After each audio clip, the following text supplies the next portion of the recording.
Malaysia telah lama menjadi pemain penting dalam industri semikonduktor dunia.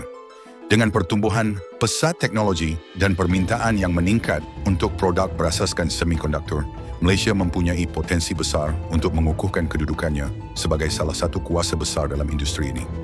Artikel ini akan mengkaji bagaimana Malaysia boleh mencapai sasaran tersebut dengan memberi tumpuan kepada faktor ekonomi, pasaran kewangan, pelaburan asing, dan pengaruh geopolitik antarabangsa, fakta dan data ekonomi tempatan dan serantau.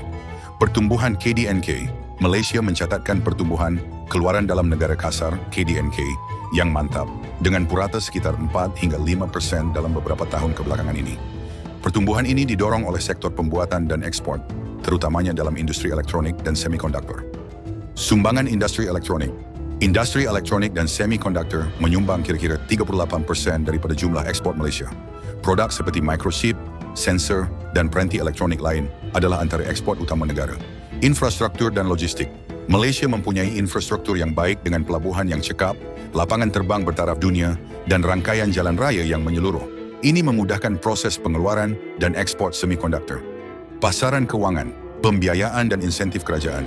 Kerajaan Malaysia menyediakan pelbagai insentif kewangan seperti pengecualian cukai, geran penyelidikan, dan pinjaman mudah kepada syarikat-syarikat semikonduktor.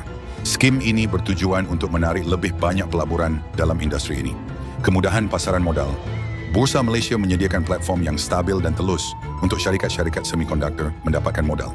Pasaran modal yang baik membolehkan syarikat-syarikat ini mengembangkan operasi mereka dengan lebih pantas. Kemasukan pelaburan asing. Pelaburan langsung asing, FDI. Malaysia berjaya menarik sejumlah besar FDI dalam sektor semikonduktor. Syarikat multinasional seperti Intel, AMD, dan Infineon telah lama bertapak di Malaysia, membawa masuk teknologi canggih dan kebakaran.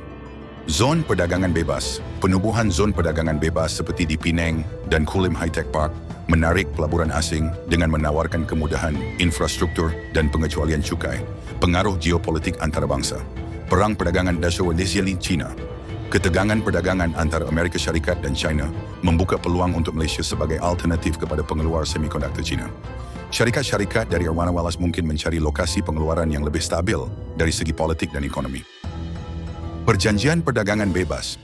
Malaysia adalah ahli kepada beberapa perjanjian perdagangan bebas seperti ASEAN, Free Trade Area, EFTA, dan Comprehensive and Progressive Agreement for Trans-Pacific Partnership, CPTPP. Perjanjian ini memudahkan perdagangan dengan negara-negara rakan kongsi dan mengurangkan halangan tarif. Strategi untuk mencapai status kuasa besar semikonduktor.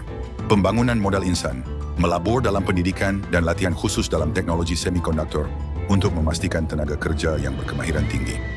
Inovasi dan penyelidikan, meningkatkan usaha dalam penyelidikan dan pembangunan R&D untuk menghasilkan teknologi semikonduktor yang inovatif dan berkualiti tinggi.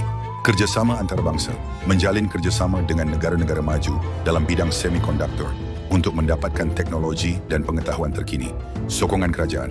Kerajaan perlu terus memberikan sokongan melalui dasar yang mesra pelabur, infrastruktur yang baik, dan insentif kewangan yang kompetitif.